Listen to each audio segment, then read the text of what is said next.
Namaste and welcome to Dragonfly Cookery and Knives. This is my workshop. It's in my garage, and this is where I do a lot of different, different activities with the cookery that we offer at Dragonfly Cookery and Knives. This is where I ship from. This is also where we do repairs or do sharpening, do a lot of different tasks. And so today I thought what I would do is do a video on how to protect your cookery handle. Now, in the knife industry, a lot of knife makers, and especially the production knife makers and some of the high-end blacksmiths here in the United States, use a lot of already prepared wood. And what I mean by that is this wood has been already gone through several processes of being impregnated with various different oils or different chemicals that help stabilize the wood and make them strong, make them durable and long-lasting, and also helps eliminate the stresses that is caused by the shrinkage and expansion of the wood over time. But in Nepal, every cookery that is made from raw materials, including the wood handles. And a lot of times the wood handles that are attached to them have been sanded to a nice polish to where they're very comfortable to fit in the hand and feel in the hand. However, they're untreated wood. It's 100% raw wood that's been sanded and probably has not been oiled or anything other with the oil of the hands of the blacksmiths themselves. So what can happen sometimes, and I'm going to walk up and actually show this, is that you'll get a really beautiful cookery. I got this cookery from Barun Borelli. This was one that he sent me, and when it had arrived, unfortunately, and sometimes this happens, it had a very large crack in the handle. Now, Barun is a guy who really cares a lot about his product, and that was no problem. He sent me a new one. And if this should happen with any cookery that you receive from Dragonfly Cookery and Knives, you have 100% warranty on your blade and on your cookery. So if you end up with a stress crack like this, please let me know, and we'll try to get a replacement to you as quickly as possible. Of course, it has to be remade, so it will take some time, but we will replace it. We stand behind our product. But every once in a while, this does happen. And when it does, hopefully you can see it. Try to get it in the right light. You can see a very deep and pronounced, I can put my fingernail right in it, a very bad stress crack. And that occurs. You can see it pretty good there. Now, when that happens, does that mean your cookery's no good and you can't use it anymore, and you've just paid for something that you'll never be able to use? Certainly not. There are ways to repair this, and that's going to be a separate video. You could either use wood putty, wood glue, different methods in which you can repair this. And I will do a demonstration video on how I'll repair this one. But what we're going to do right now with this video is before that happens. Before you get any stresses. You get your handle, you get your cookery. It's beautiful, but you want to protect it. Important things about any tool that you use is the attention that you give to it in its maintenance. Whether it be a gun, if you're going to go out and shoot with a gun, go hunting with it, you want that gun cleaned properly, stored properly, and ready for the next time you use it. And you do that after every use. It's no different with a good knife, and it's no different with an excellent cookery.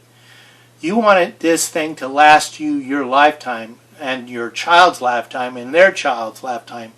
You take care of it, it will do that. It won't fail you. This will last a long, long time. We have so many historical cookeries that are in such excellent shape that you can go out and use right now, and they're over 100 years old.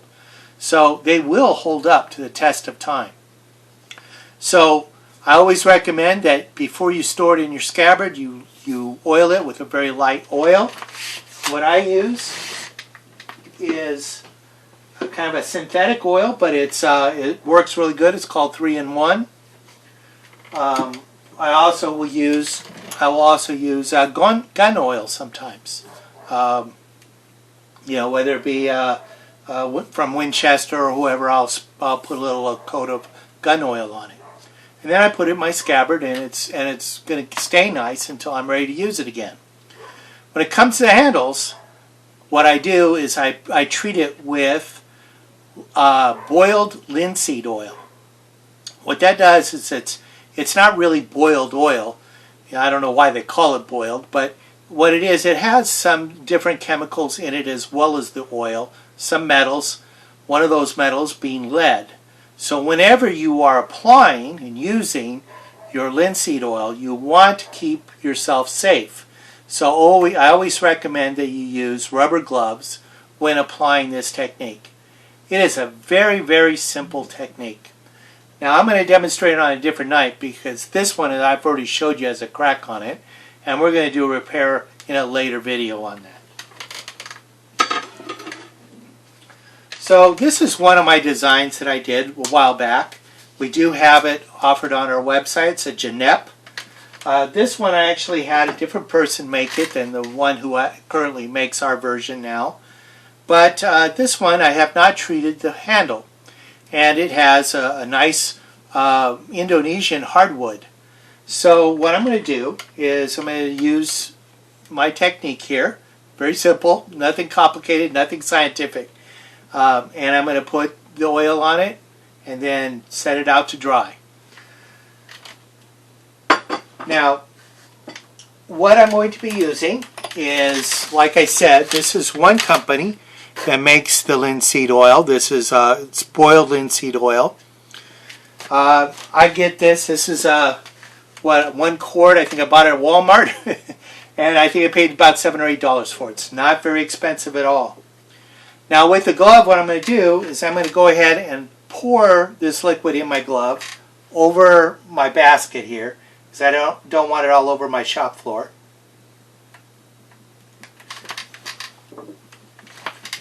Then I'm going to take my knife handle and I'm going to go ahead and just rub the oil on the handle. And I'm going to be, I'm pretty generous with it. I got a fair amount in my palm here, and I'm just rubbing it in and making sure that I'm getting in the grains. Now, one way you can do this is untreated wood. It's in really raw shape. And so I didn't bother sanding it. But before you do this, what I would recommend is taking maybe 120 grit sandpaper and just going over the surface of it to roughen it up. Especially if you're dealing with a handle that's already been treated with something like the varnishes or whatever. You want to strip that varnish off before you do this process. Otherwise, it's only going to stay on the surface and it isn't going to penetrate the wood and preserve your handle. So, like I said, this is in a raw state, and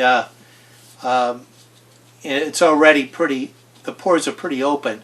So, I've just gone ahead and coated this.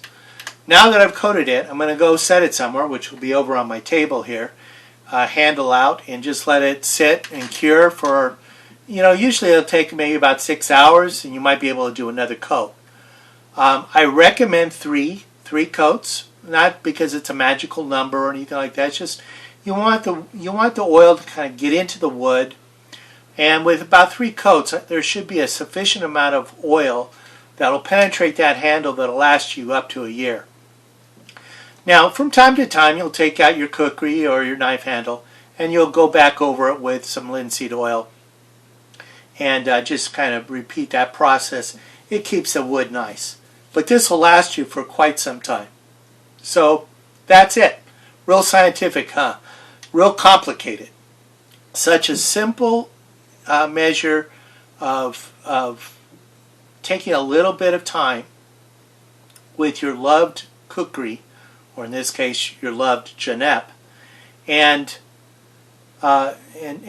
spending some time and putting a little bit of love and care in it, it's going to last you your entire lifetime and the lifetime of your kids. So hopefully you found that information useful. And if you have any questions or comments, please feel free to leave them on my YouTube page. Please like and subscribe, please, as always. And also visit us on our Facebook page at Blue Dragonfly Training Post, where you can leave questions and comments there as well. And by all means, please visit our website at dragonflycookeryandknives.com. Thank you very much for watching. Namaste.